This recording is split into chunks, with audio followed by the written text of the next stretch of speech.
Right. We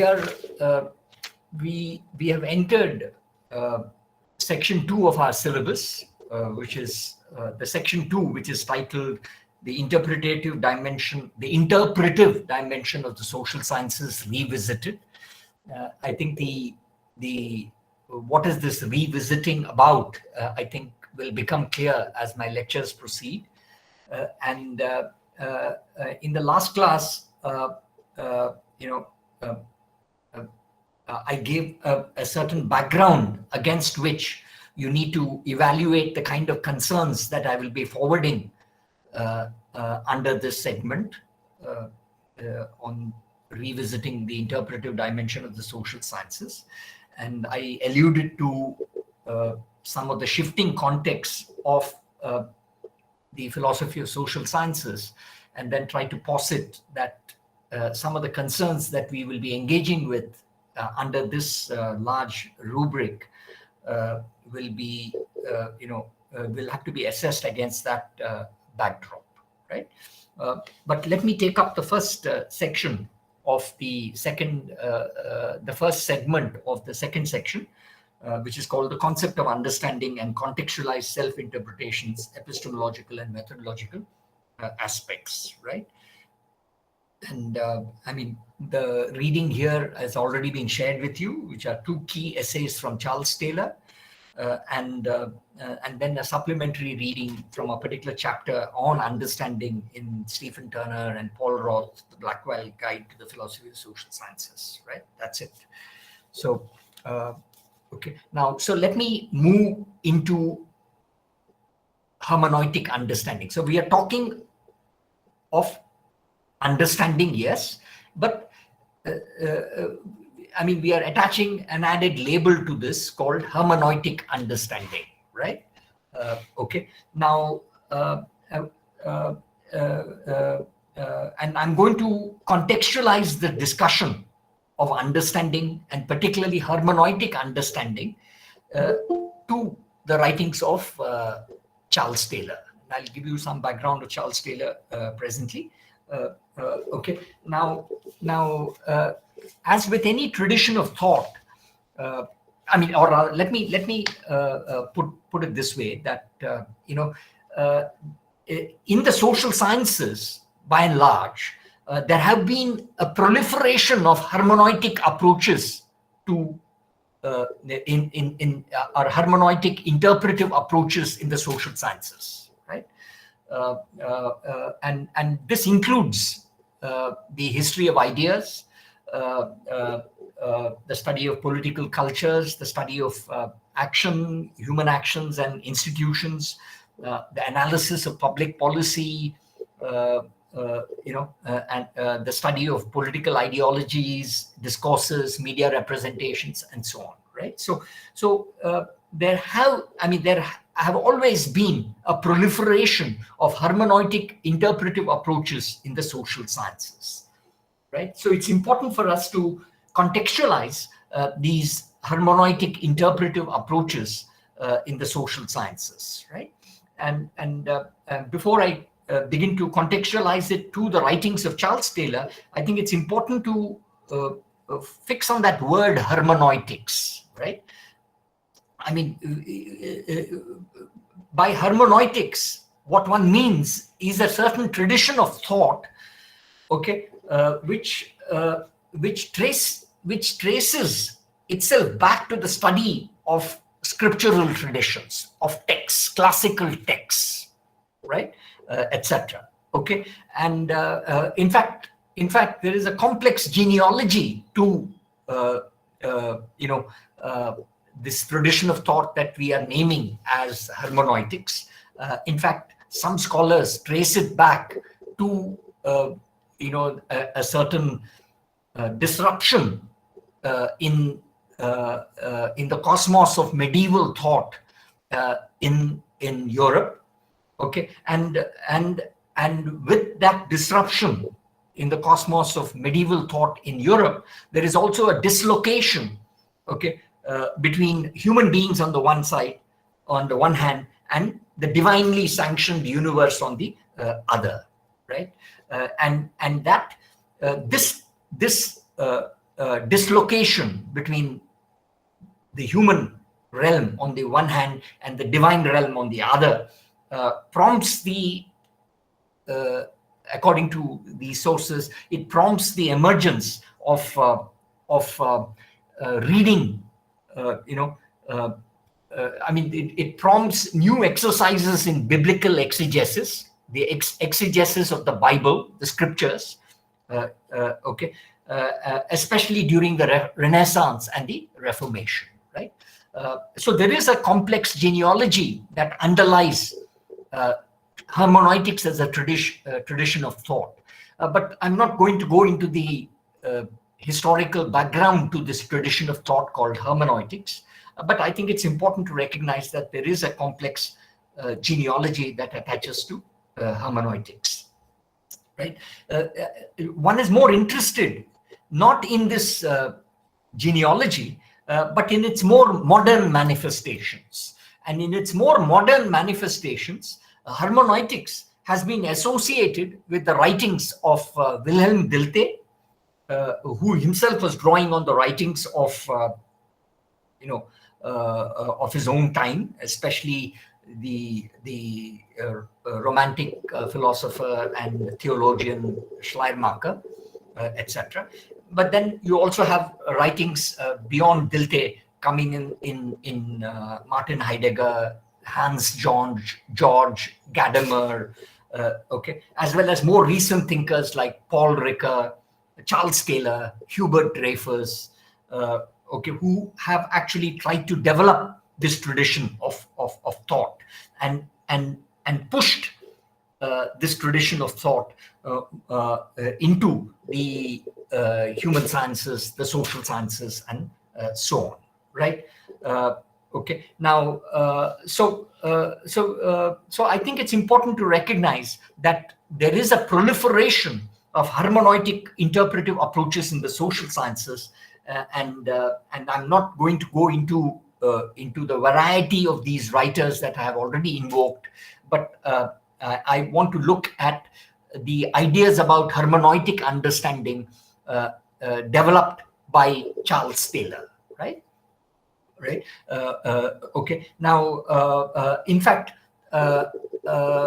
in announcing hermeneutic understanding as the key element of the social sciences or the human sciences, Taylor also speaks about contextualized self-interpretations, right? As the key to hermeneutic understanding, and we will see later what this idea of contextualized self-interpretations implies. And although there have also been adaptations of these understandings of hermeneutic understanding of contextualized self-interpretations in other writers like Isaiah Berlin, Peter Winch, Stuart Hampshire, even Bernard Williams, in a manner of speaking, and so on, right? But I'm going to limit myself only to Charles Taylor, right? Now what I propose to do in this set of lectures, and I think it will continue in the next class as well, is try to engage with the value and significance of the interpretive framework underlying hermeneutics or hermeneutic understanding, and particularly as applied to the domain of the social sciences, and then later on move on to raising certain critical questions internal to this framework called hermeneutic understanding, and the value and significance of this interpretive framework underlying hermeneutics. I'm going to address it in the context of the writings of Charles Taylor, in the context of the essays that have been circulated, and I'll ask the critical questions also issuing from this work, right?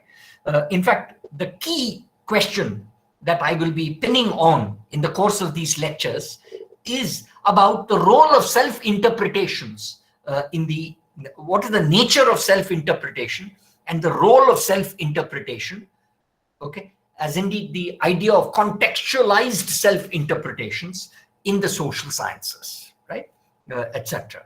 Okay, so let me move into Taylor, right, Charles Taylor, right. Incidentally, Charles Taylor, I think, he's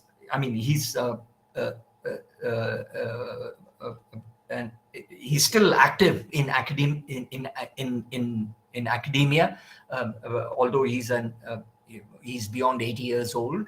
He's I think an emeritus professor at McGill University in Canada, but among the leading philosophers today, and so on, and continues to come out with writings even to this day, right? But you have a large corpus of writings, and I am only alluding to some of his early writings, which is part of this 2-volume called Philosophical Papers of Charles Taylor, right? 2 volumes, and I'm taking essays from these volumes.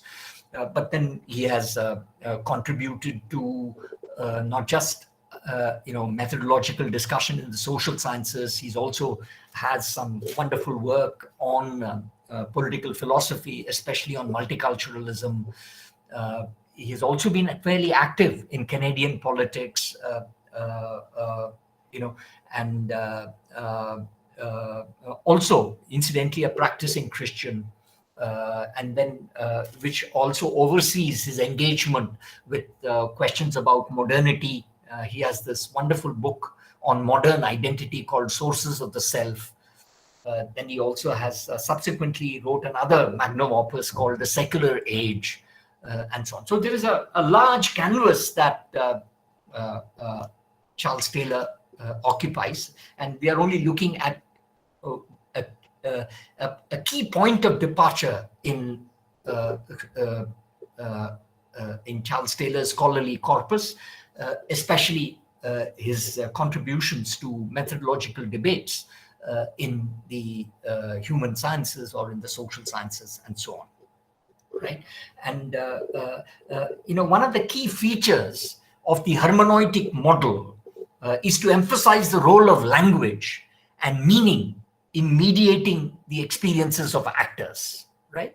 I mean, the focus is on the agent, the actor, right? And what is the role of language and meaning in mediating the experiences of actors? I mean, a key element of the hermeneutic model, when it is transposed from the study of the text to life, as it were, you find this engagement with questions of the role of language and meaning in mediating experiences of actors, right? In fact, Charles Taylor himself, draws on the writings of Gadamer, as indeed Heidegger, right, to emphasize the centrality of meaning and interpretation in social sciences, right? So the hermeneutic understanding, the hermeneutic model that Taylor works with is to centralize the questions of language, questions of meaning, and interpretation in social sciences. In fact, Taylor defines the human agent, right, as a self-defining and self-interpreting being, right? And argues that changes in self-definition, changes in self-interpretation, are very much a factor, in one's conception of who one is, how human beings conceive of themselves, how they are to be understood, and so on. That's why whenever hermeneutic understanding speaks of experience, right, and meaning, it's actually speaking of meaning, experiential meaning, right? So meaning in the framework of hermeneutic understanding is always experiential meaning, in the sense that human agents always nurse feelings, beliefs, desires, values, goals, aspirations, and so on, right, etc. Okay, that's why for the hermeneutic model, right, individuals or actors, human actors, do not have pure experiences, right? They always construct their identities. They always construct their beliefs, right? They always construct their interests, okay, partly through their understandings, right, etc. Okay, that's why, in fact, I quote, and this is there in the handout that has been given to you, I quote Taylor, who says that our interpretations of ourselves and our experience is constitutive of what we are, right? And therefore cannot be seen or considered as merely a view on reality, separable from reality, nor as an epiphenomenon which can be bypassed in our understanding of reality, right? So that's why self-interpretations, self-definitions, okay, are constitutive of our conception of ourselves as agents, right? And our self-definitions, our self-interpretations are not just a viewpoint on reality. Okay, they're themselves part of the real. Okay, so it's not a perspective on the real; they are part of the real. Okay, nor these self-definitions and self-interpretations to be seen as some kind of a remote phenomenon, isolated phenomenon, as some kind of an epiphenomenon standing alone, as it were.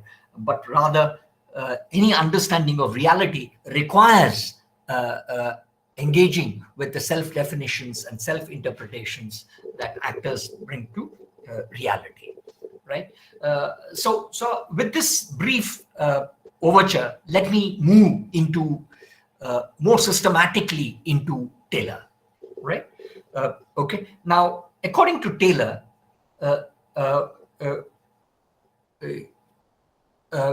when you say that social sciences are hermeneutical, right, then what one means by hermeneutical social science, or the norm of explanation for a social science which is considered hermeneutical, is two things.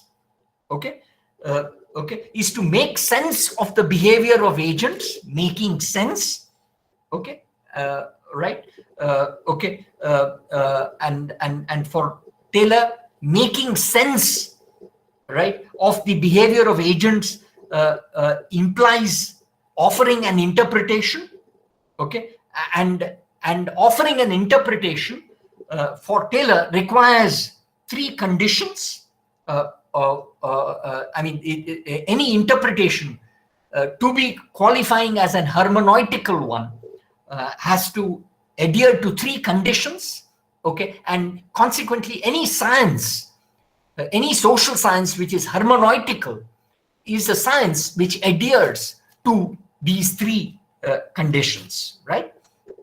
Okay, right. That in trying to make sense of the behavior of agents, okay, you are trying to interpret the behavior of agents. The first requirement for a hermeneutical social science, okay, is that the interpretation has to be coherent. It has to make sense. I mean, you can speak of a sense or coherence of an interpretation, right? Okay, so with reference to what is interpreted, okay, we can speak of the sense or coherence of an interpretation, right? Okay, that's the first condition for a hermeneutical social science, and particularly that which tries to make sense of the behavior of agents, and making sense implies interpreting actions of actors and so on. So with reference to the interpretation, the hermeneutical interpretation, there is one which has to do with that which is interpreted. That to what is interpreted, we can speak of its coherence or sense.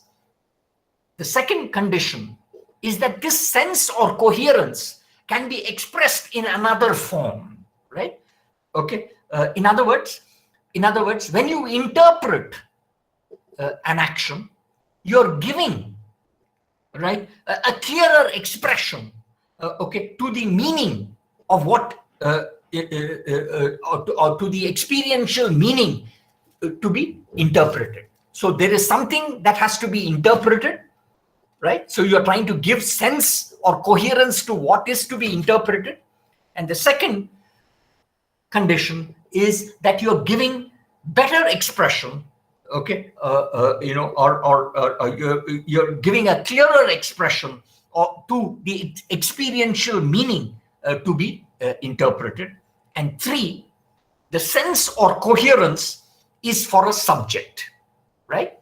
Is for a human actor, right? The subject could be the analyst. The subject could be the actor whose actions are being interpreted, and so on, right? In fact, according to Taylor, these three conditions, okay, must have to be met if human agents and their actions are to be amenable to hermeneutic understanding, right? Right? Okay. So hermeneutic understanding involves making sense, okay, giving coherence to the experiences and understandings and meanings that underlies human actions, and that there are three levels at which this plays itself out, okay, with reference to what is interpreted, with reference to giving a clearer expression to the experiential meaning to be interpreted, and that this process of interpretation is for a subject, right? So these three conditions have to be met if human agents and their actions have to be amenable to hermeneutic understanding, right? And I think at this level things are very clear, right? I think the complications come as we move along, right? And then I'm just preparing my way into those complications that might be there, right? Okay. Of course, in the essay that I have circulated for you, called Interpretation and the Sciences of Man, and incidentally, it's an iconic essay, right? In this essay, Taylor is not just interested to clarify the conditions that make the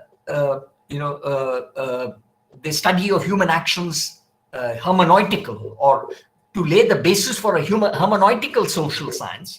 He's also trying to project the hermeneutical basis of social sciences as part of a critique, okay, of mainstream social science modeled on the natural sciences, right? And that's why Interpretation and the Sciences of Man is actually insisting on a foundational distinction between the natural sciences and the social sciences, and that it is a mistake to model the social sciences on the natural sciences. I mean, in other words, he's also trying to critique the positivist conception of social science, which seeks to model the social sciences on the natural sciences. So in offering the hermeneutic model for the social sciences, or in asserting the hermeneutic basis of the social sciences,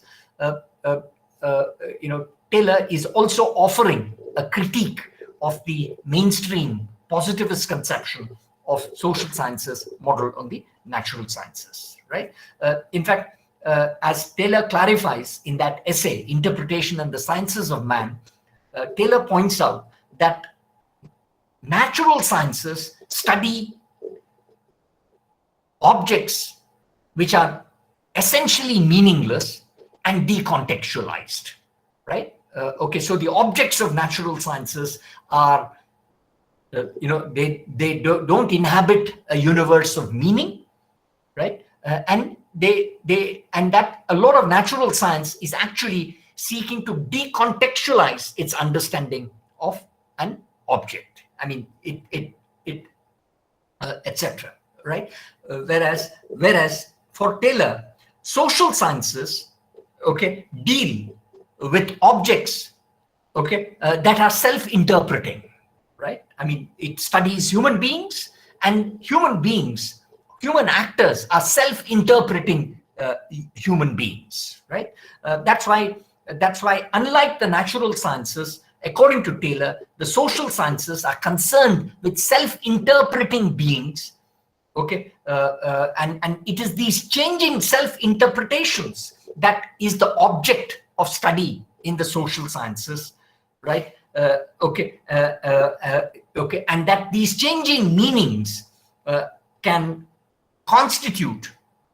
partly constitute and disrupt the meanings of the objects which are studied, right? So unlike natural sciences, which deals with, according to Taylor, meaningless objects, essentially meaningless objects, and offers a decontextualized understanding of objects, social sciences contextualizes objects and deals with objects that are essentially and intrinsically meaningful, right? Okay. Now, and in fact, Taylor constantly in that essay, Interpretation and the Sciences of Man, asks social scientists and philosophers and social scientists to resist, right, any understanding of methodology that treats everything, including human beings, as objects among others, right? Because, I mean, yes, you can treat a human being as an object, but this is a special class of objects, right? Etc. So you cannot treat human beings like other objects that the natural sciences are seeking to do, and so on, right? So somewhere what Taylor is trying to do in pitching for hermeneutic understanding or asserting hermeneutic understanding as the basis of social science is also meant as a critique of modeling social sciences on the natural sciences. I mean, in fact, it is not just inadequate to model natural science, social sciences on the natural sciences. There is something incoherent about these mainstream approaches, right?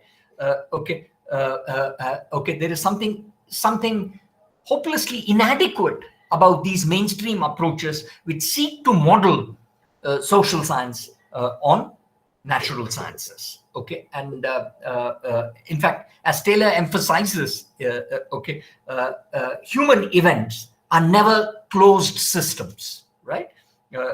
I mean, you cannot cordon off human events from externalities, right? Etc. or external interferences, right? So there is nothing. I mean, human events are often open systems, as it were, constantly taking on new impetus from the surroundings and so on. So events are essentially, human behavior is essentially an open system, okay, which can always be subjected to unpredictable changes, right, etc. And and that, secondly, the social sciences can never approximate or achieve the exactitude, the kind of measurement and exactness of a science which is based on brute data, right, etc., which can be analyzed and measured in a determinate fashion. So social sciences essentially deal with phenomena that cannot be measured in fine terms, right, or in exact terms, right? In fact, the different interpretations that are constitutive of social phenomena, which are articulated in the social sciences, cannot be judged with precision and certainty, right?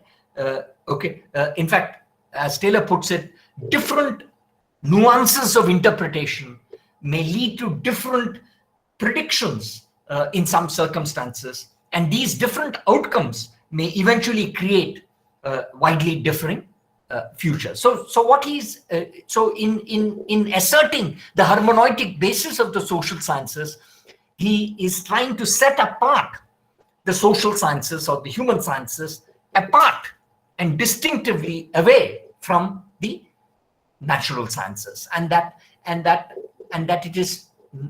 it is incoherent to base social sciences on the natural sciences, right? Okay, that's why I mean, the crucial point that underlies Taylor's contextualization, right, of social science based on the hermeneutic model is to emphasize, okay, interpretation, right?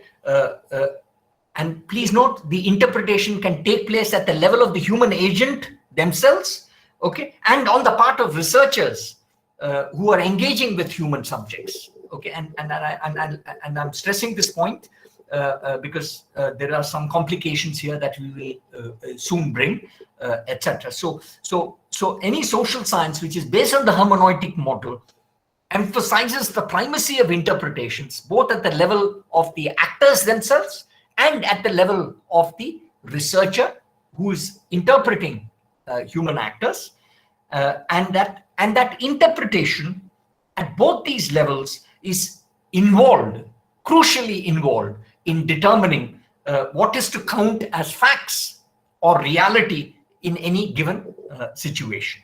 Okay. In fact, Taylor is very clear that this is not the situation in the natural sciences.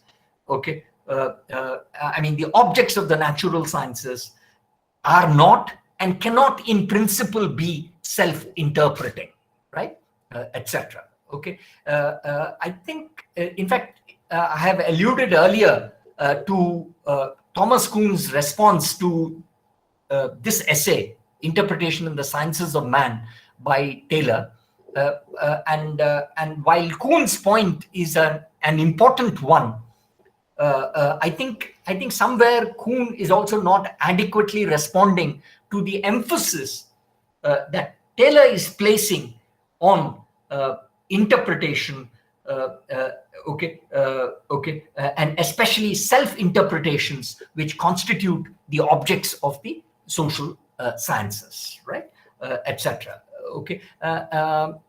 Although, as I've already indicated, I think there is some key points that we need to take from Kuhn's understanding that, look, I mean, it's not enough. I mean, there is a hermeneutical, Kuhn argues that there is a hermeneutical element also in the natural sciences, but Taylor would argue that the hermeneutical element in the natural sciences, as emphasized by Kuhn, is actually plays itself out at a very different level from that of the social sciences. So Taylor is very clear that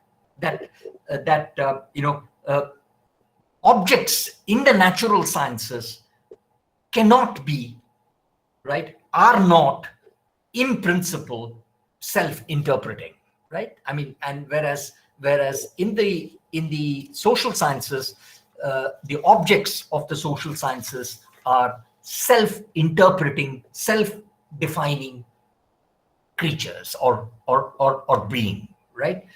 Okay, so somewhere there is a whole model of interpretative social science or interpretive social science which is being announced as the model for the social sciences, set apart from the natural sciences, right?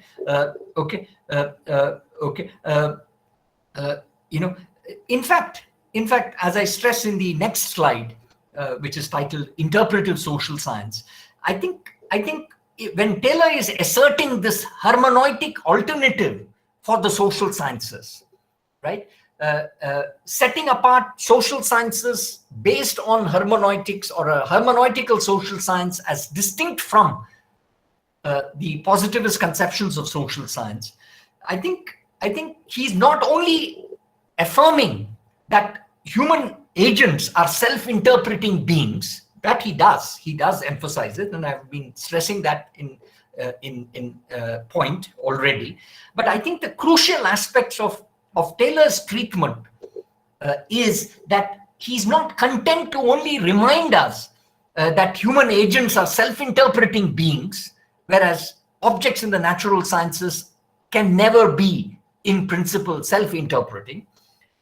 He also is, rather, Taylor is also trying to bring the focus on the way in which these interpretations themselves demand interpretation, right? Okay, so that's why the three conditions that make a social science, an interpretive social science, hermeneutical, or a hermeneutical basis of social science can be fulfilled only if these three conditions are met. So Taylor is not just asserting that human beings are self-interpreting, right, etc. Rather, he's also insisting that these self-interpretations themselves demand interpretation, right? In other words, this is the idea of contextualized self-interpretations, right, etc. Okay, okay. Now, in other words, by contextualized self-interpretations, Taylor is essentially talking about the conditions for interpreting self-interpretations. Actors have definitions of themselves, right? Social scientists need to take those definitions seriously. But there is more that social science has to do in taking those self-definitions seriously.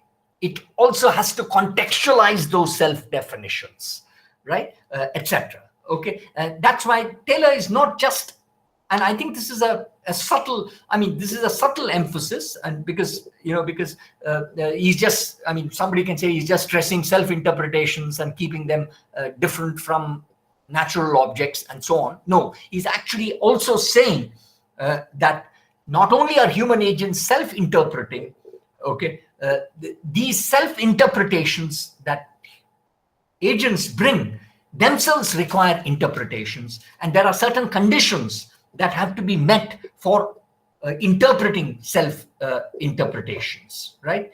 I mean, in fact, in this context of interpreting self-interpretations, all right, Taylor's second essay, which I have also shared with you, called Understanding and Ethnocentricity, becomes very relevant, and I'll come back to that a little later, because I think there are certain issues that I need to flag there, which I think I need to keep apart. But okay, now that's why Taylor is not just saying that social sciences are different from natural sciences. Okay, Taylor is also saying that this difference requires social sciences to practice their craft, right, differently, by taking self-interpretations as the object of analysis, okay, and also bringing resources of interpretation to interpreting self-interpretations, right, etc. And that's what he means by contextualized self-interpretations, right, etc. Okay, that's why for Taylor, right, and before I move into that, I mean, are there any clarifications that you want to seek at this point? Any clarifications? Yes, Nabadita. Sir, you talked about coherence as an important part of interpretation. So I was just thinking, coherence on what ground? Is it like only logical coherence that Taylor is talking about? And you also said that coherence is for a subject. So does it mean that the subject defines or determines how coherence should be? I mean, who is defining coherence? Yeah, no. I don't think this idea is only of logical coherence. I think the idea is not only of logical coherence, it also should be coherence at an experiential level. So there is also a certain, expressive coherence, not just logical, that Taylor is talking about. And please note, this logical and expressive coherence can obtain both at the level of the actor and at the level of the observer. I mean, the analyst who's interpreting the actions of actors, right? And I think this gives rise to certain complications, right, and certain demands of interpretive social science, which I think we will have to revisit, and I will come to that presently. But Taylor is very clear that one is not only speaking of coherence in logical terms. It is important. Logical coherence is important, right? But over and above logical coherence, there is also, trying to interpret actions in ways which are consistent with the ways in which actors themselves interpret their actions, right? So there has to be coherence, not just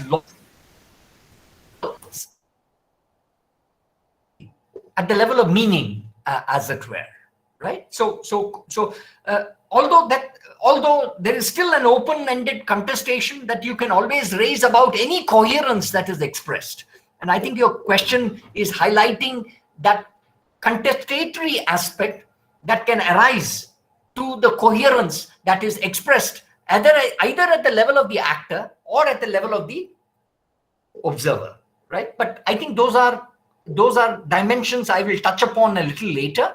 But I think for the moment, the coherence or making sense that Taylor is talking about is not just a cognitive logical operation, it's also an experiential and expressive operation. Is that clear? Yes, sir. Thank you. Yeah. Any other question? Yes, Revati. Yes, sir. Can you hear me? Yeah, please.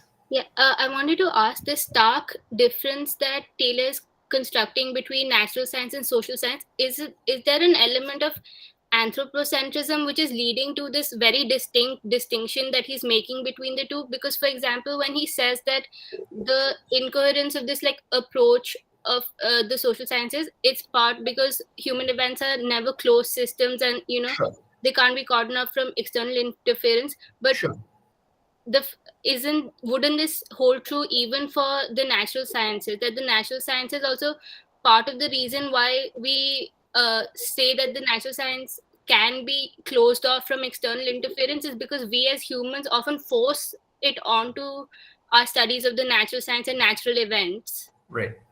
So is there a certain anthropocentrism that is at the background of this very, very, very distinct difference he's creating between the natural science and social science? You see, this Revati, that's a good question. I think I think this anthropocentric, I think it's a very loaded word, right? And I know I'm very familiar with the critique of anthropocentrism.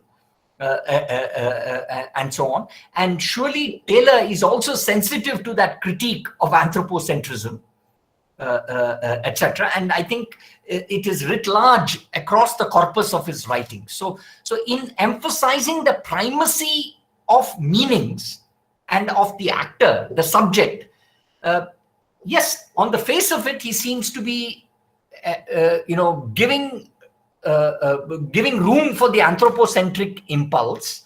But surely, as we will see as we go along, you will find that there are certain critical resources in Taylor's thought which also sounds the limit of such an anthropocentrism, right? That's why, Taylor is an admirable, and maybe I'm now stretching the parameters of understanding. You see, what does anthropocentrism imply? I mean, that the human being is everything, right? The master of the universe is the human agent, right?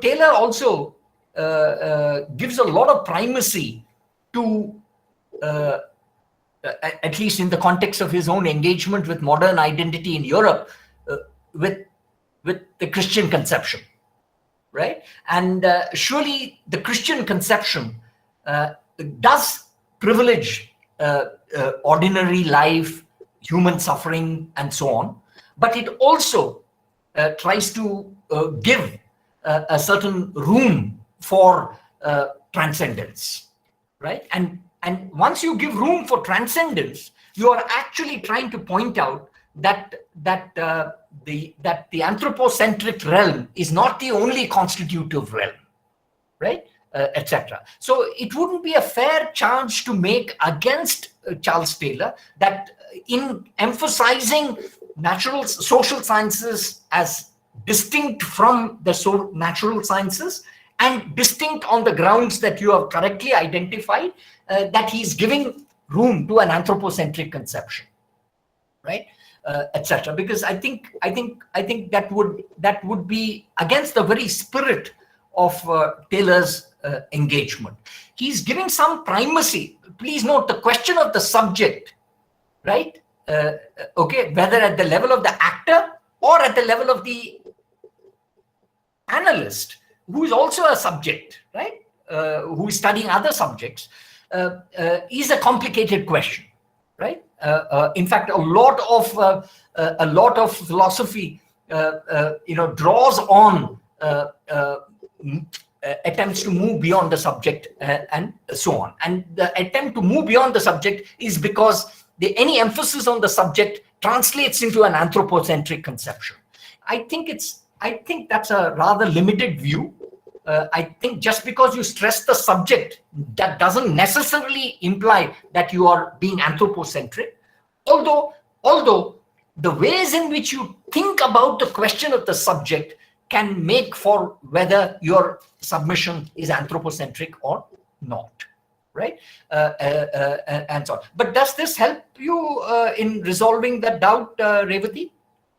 Yes, sir. So in some sense, just because he's emphasizing the role of the human actor and this self-interpretation, it does not mean necessarily that he's diminishing the role of like natural objects or the world around. Because see, a lot of anthropocentric conceptions diminish the world around us, and they kind of centralize on the subject. It sort of takes away the agency from like non-human actors. Exactly. Dependency of anthropocentrism. That's right. No, but so that's why I think it wouldn't be a fair charge to make against Taylor that he's being anthropocentric. I mean to agree to that line of thought is to actually do a travesty of Taylor's, but I think it's a sharp question. I think it's a good question to ask whether this privileging of the subject, right? I mean, this overemphasis on the human actor can translate into anthropocentric conceptions of the world, right? And I think, there is, in fact, Taylor is a very keen student of modernity.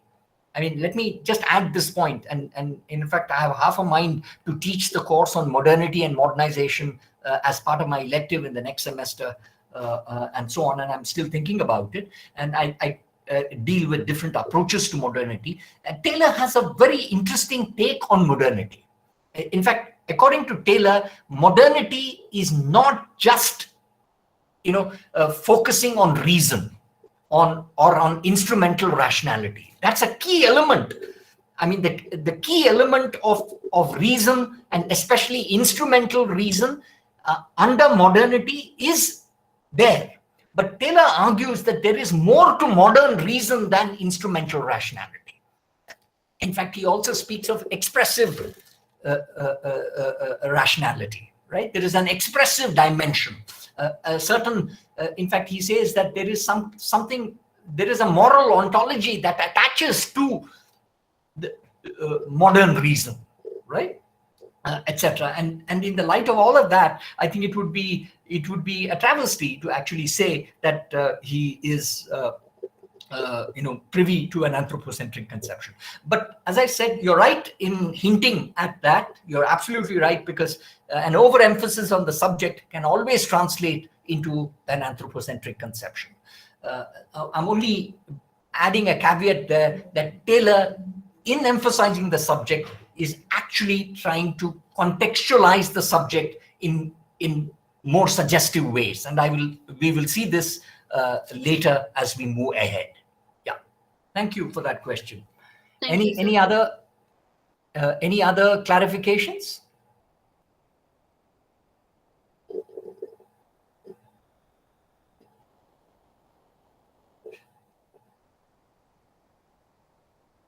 Right. So let me move ahead. Right. So and I think I mean, in the light of what we have just said about Taylor, both in response to some of your questions and also the development of his understanding that I have tried to project for you in terms of trying to speak about the hermeneutic basis of the social sciences, privileging the interpretive dimension, working off actors and their meanings and their self-interpretations and so on. Taylor is clearly telling us that any interpretive approach cannot really be content only with the self-interpretations of the actors themselves, right? I mean, so if you're talking of the interpretive dimension for the social sciences, or an interpretive social science cannot be restricted to just the self-interpretations of the actors themselves, okay? Of course, it cannot ignore the self-interpretations given by actors or the self-descriptions of actors. It cannot ignore it, but it cannot remain content with just those self-descriptions and self-interpretations. Okay? In other words, and as I say it in the handout, there is more to interpretation than simply adopting the agent's point of view. Right? In fact, I think our revisiting is part of this attempt to centralize this understanding that there is more to interpretive social science than just taking the actor seriously or taking the agent's point of view for what it is, right, etc. So there is more to interpretation than adopting the agent's point of view, right? Okay. Now, okay. There is and there is a certain logical background in the context to which Taylor sets up this point. I mean, there is an logical background, and there is also a certain semantic background against which Taylor is setting up this argument, right? That there is more to interpretation than simply adopting the actor's point of view, right? The semantic dimension I will touch on later. Let me address some logical issues here, right? And Taylor is somebody who privileges, the logical question as importantly as he would the other semantic meaning questions and so on, right? Now, in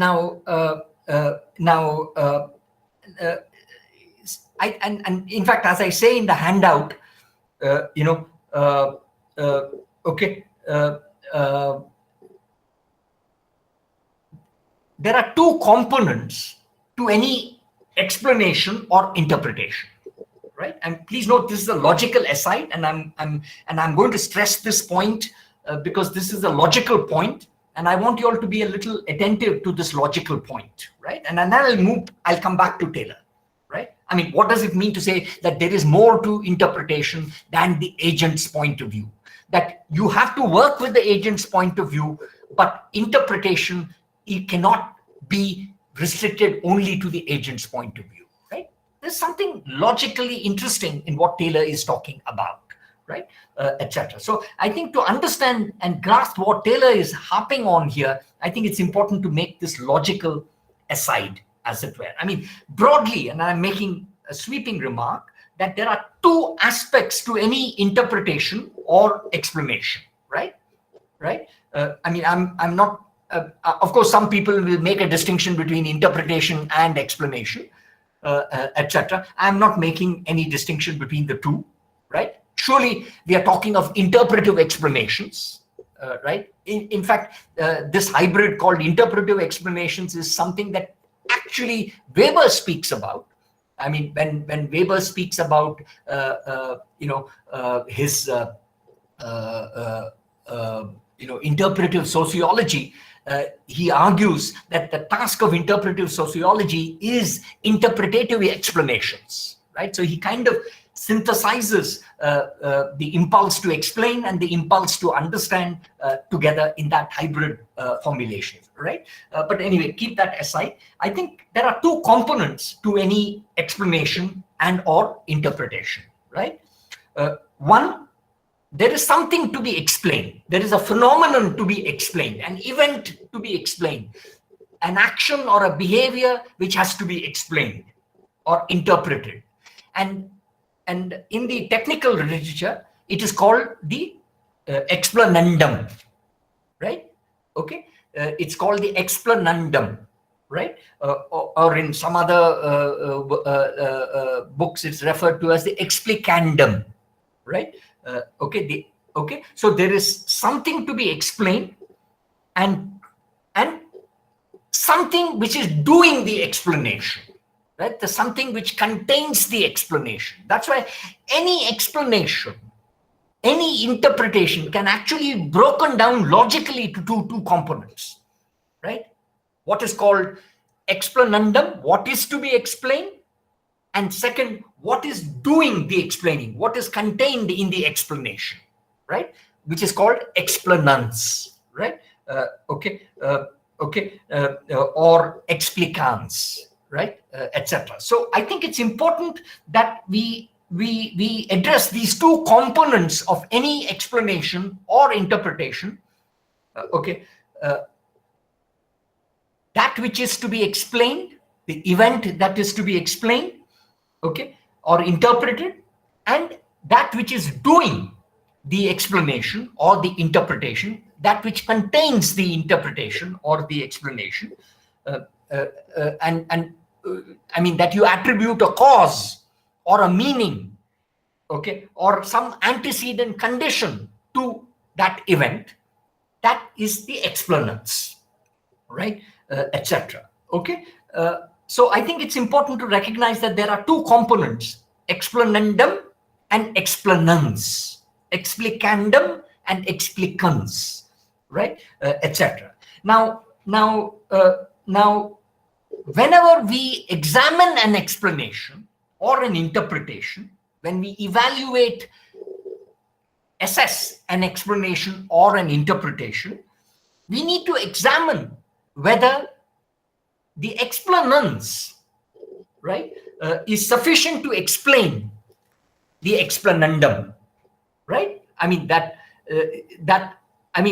is the explanation or the interpretation offered either as cause or as meaning or as antecedent condition sufficient to explain the phenomenon that is to be explained, right? That's why I think, whenever we address explanations, we don't break down explanations to their logical considerations, right?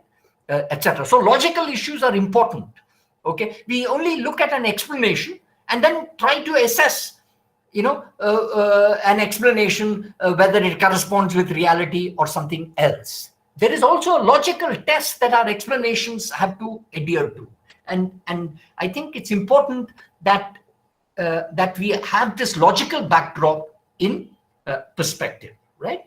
So when you evaluate any explanation or interpretation, all right, you are asking whether the explanans is sufficient to explain or or interpret the explanandum, that which is to be explained, that which contains the explanation, whether the explanation is sufficient to explain, right, that which is to be explained, right? Etc. Okay, now that's why when Taylor says, and now let me move to Taylor, and I will give you breathing space for raising questions soon, right? what Taylor is saying, okay, is that when he says that there is more to interpretation than simply adopting the agent's point of view, he's actually saying that the agent's point of view may constitute an explanans, right? Okay, it's an element of the explanans, the point of view of the agent, the self-interpretation, the self-description, but that may not be sufficient to explain the actions of the agent, right, etc. Okay, in other words, and I quote Taylor, any legitimate interpretive social science requires that we master the agent's self-description in order to identify our explananda, right? Okay, I mean, explananda is the plural of explanandum, right? I mean, so if you want to identify what you are trying to explain, then you have to take the agent's self-descriptions seriously, right? So interpretive social science starts with the agent's self-descriptions. It tries to master the agent's self-descriptions, and it is the agent's self-descriptions that give us the problem that needs to be explained, okay? But Taylor adds, it by no means requires that we couch our explanantia, our explanans, in the same language, right? That, etc. Okay. Okay. In other words, the interpretive approach that Taylor is talking about as the basis of hermeneutic understanding in the social sciences demands that we go beyond the self-interpretations of the actors themselves. Now, this going beyond is an open and can be a problematic exercise, right? But let's keep the problems in place. Let's keep the problems aside for the moment. I think get the sense of what Taylor is talking about. And I think it's important to take this point because, you know, in contemporary social science, a lot of theory is devoted to engaging with questions of identity, right, etc. Right? I mean, you know, see the problem that Taylor is highlighting is best illustrated with our attempts to engage with the question of identity. Right? Caste identity, gender identity, race identity, class identity, religious identity, any identity, right? Right? Now, it's one thing to speak of identity as something that has to be explained. And it's many times identity, I mean, that people have this identity is used to explain the identity that they have. Right? I mean, that's why logically there is a paradox in identitarian explanations that what is to be explained, you know, is becoming the source of the explanation, right? Etc. So identity, the identity claims of actors needs to be explained. Why are they asserting that identity? But that those claims themselves are seen as justifications for the identity that they express, right? That's why Taylor is saying that any interpretive approach demands that we go beyond the self-interpretations of actors themselves. You contextualize those interpretations themselves. Why are actors adopting those self-interpretations? That is what you need to explain, rather than saying that these are the self-interpretations that actors are proclaiming, etc. I mean, yes, the self-interpretations give us our object, but the object needs to be explained, right? And the explanation should be on different grounds than that which yielded the object to be explained in the first place, right? So this is a logical issue, and I think, and I often found, you know, that students, teachers mix up these two dimensions, right? I mean, I think logically, any explanation, any interpretation has these two elements or components, and we should resist the tendency to confuse one for the other. Always ask the question whether what is doing the explaining is constituting an explanation of what is to be explained. Okay, so what is doing the explaining, right, cannot constitute the explanation, right? What is doing the explaining, itself will require to be explained, right, etc. So the explanans, you can always ask whether the explanans is sufficient to explain the explanandum, right? Because there is an object that is to be explained, but the object that is to be explained, cannot itself be also the source of its own explanation, right? That's why the logical issue is an important issue, right? That's why Taylor points out, and I'm going to give you some time to ponder this, and I'll stop here. The interpretive view must avoid, according to Taylor, two equal and opposing mistakes, right? One, it should avoid the mistake of avoiding or ignoring self-descriptions. So an interpretive social science cannot ignore the self-descriptions of actors, right? Okay. So it cannot operate in some neutral scientific language, ignoring the self-descriptions of actors, right? Etc. But on the other hand, it also must be careful in attributing a finality to those self-descriptions. That is, it cannot take those self-descriptions with ultimate seriousness. Okay, it cannot treat those self-descriptions as incorrigible. That means as mistaken, as something that cannot be corrected, etc. So any interpretive social science, and I think it's important that when we revisit the interpretive dimension of the social sciences, we take heed to this lesson, right? And I don't think a lot of qualitative social science takes heed to this lesson that underlies a lot of qualitative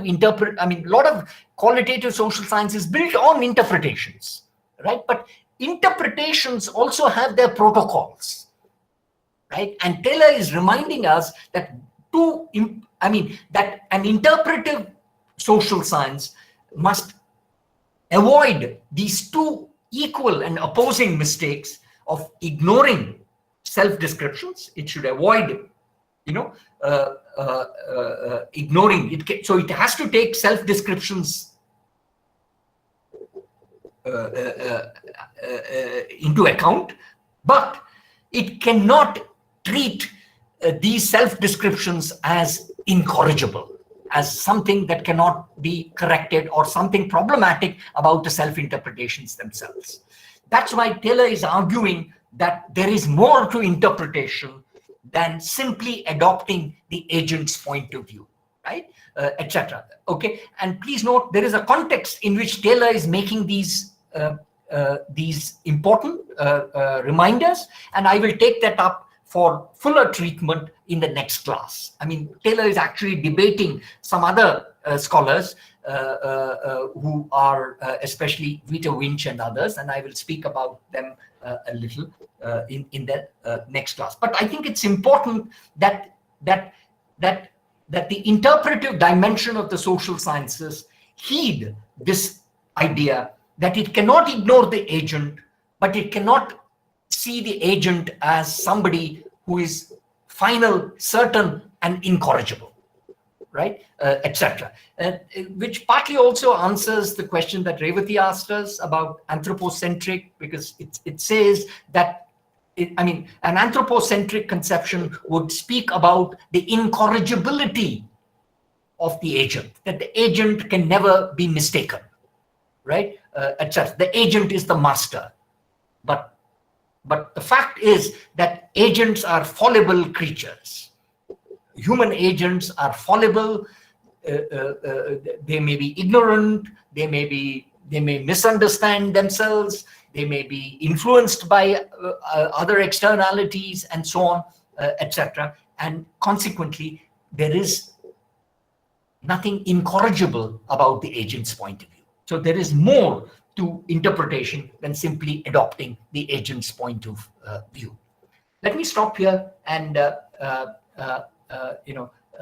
I hope I'm clear, and I think I am clear, but there might be questions that you might have in mind. The lesson is a very simple one. The lesson that Taylor is insisting on is a very simple one, right? But the simplicity of this lesson is almost always taken for granted, and that we actually lapse on the other side of this lesson, that we don't take this lesson, a simple lesson, very seriously. That's the problem.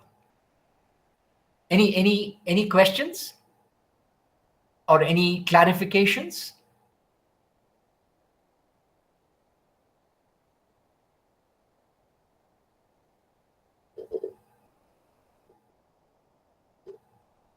I hope the matters are clear, and I think I will be harping on this point a little more in the coming classes, because we will now have to understand what is the semantic context. I mean, the larger context in which Taylor is forwarding this idea of contextualized self-interpretations, right? So he's not just talking of self-interpretations as the object of the natural science, of the social sciences. He's also saying that the social sciences must interpret these interpretations. It must contextualize these interpretations. So that's why he speaks about contextualized self-interpretations. And there are some very fascinating points that he makes about contextualized self-interpretations, which I will develop in the next class, right? So if there are no questions, then I will wind off and switch off the recording. But just in case there are questions, and as part of the lecture itself, I can incorporate into the recording, which will help students when they listen. Otherwise, I will switch off the recording. Or you want to mull over this and then come back to me in the next class, which is also fine. I hope you understood this explanandum explanans distinction, right? Incidentally, this distinction between explanandum and explanans is something that a lot of positivist social science, especially a social science which speaks about causal explanations, works on. In the larger avatar of the course, I do go into the deductive nomological model of causal explanations and so on. But for the purposes of the online mode, I have trimmed out those aspects. But I think, while the deductive nomological model has its deep limitations for the social sciences, logically, they keep these two things apart, the explanans and the explanandum, and argue that there has to be a fit between the explanans and the explanandum, right? And in trying to effect that fit between explanans and explanandum, some new variables are introduced, and that's the problem with the deductive nomological model. But that's quite apart from it. But I think logically there are some very important lessons that we need to take from that logical exercise, and then transpose it into the humanities and the social sciences, which are modeled on interpretation as the tool and source of all analysis and study. Okay, so let me switch off the recording in this wake, and